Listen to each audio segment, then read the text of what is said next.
இயேசுவில் எனது அன்பிற்குரியவர்களே, உங்களுக்கு என்னுடைய இதயம் கனிந்த வாழ்த்துக்கள், வணக்கம்.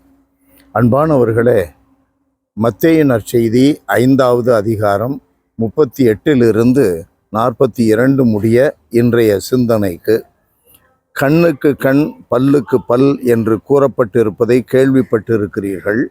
ஆனால் நான் உங்களுக்கு சொல்கிறேன், தீமை செய்பவரை எதிர்க்க வேண்டாம், மாறாக உங்களது வல கன்னத்தில் அறைபவருக்கு மறு கன்னத்தையும் திருப்பி காட்டுங்கள். இந்த அருள்மொழிகள், ஆண்டவர் இயேசுவினுடைய வார்த்தைகள் இந்த உலகிலே யாராலும் சொல்லப்படாத வார்த்தைகள். பகைவனுக்கு வெறுப்பு, அதைத்தான் எப்பொழுதும் நடைமுறையிலே நாம் இன்றளவும் பார்க்கின்ற ஒரு நிகழ்வு. ஆனால் இயேசு கிறிஸ்துவை பற்றி கொள்ளுகின்றவர்கள், இயேசு கிறிஸ்து சொல்லுகின்ற பாதையில் நடக்கின்றவர்கள், பயணிப்பவர்கள் ஏற்றுக்கொள்ள வேண்டிய ஒரு பாதை என்ன?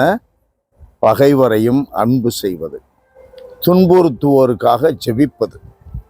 இந்த உலகத்திற்கு, உலக நியதி முறைகளுக்கு இது ஒவ்வாத ஒன்று.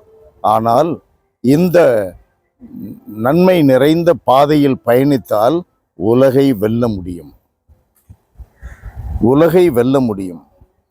உலகிற்கு மீட்பு தந்த இயேசுவினுடைய மீட்பின் பலன்களை அள்ள முடியும், அள்ளி பருக முடியும். மற்றவர்களுக்கும் நாம் கொடுக்க முடியும், பகிர முடியும். அன்புதான் இயேசு போதித்த அனைத்து போதனைகளின் மையமாக இருக்கின்ற அற்புதமான வாழ்க்கை கூறு.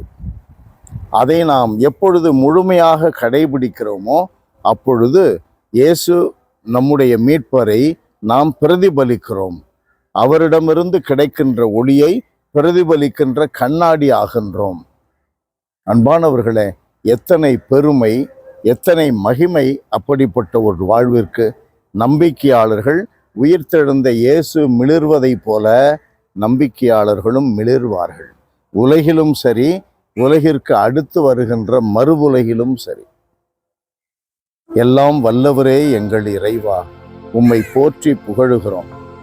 கண்ணுக்கு கண் பல்லுக்கு பல் என்று கூறப்பட்டிருக்கின்ற அந்த வாழ்க்கை நிலைகளை முற்றிலுமாக மாற்றி, தலைகீழாக மாற்றி, பகைவனுக்கு அன்பு, வெறுப்பவனுக்கு, துன்புறுத்துபவனுக்கு ஜெபம் என்ற ஒரு நிலையை இந்த உலகின் பாதைக்கு, உண்மையான பாதைக்கு, பயணத்திற்கு கொடுத்திருக்கிற உம்முடைய திருமகன் கிறிஸ்துவினுடைய பாதையில் என்றும் நாங்கள் உறுதியாக பயணிக்க எங்களுக்கு அருளை தாரும்.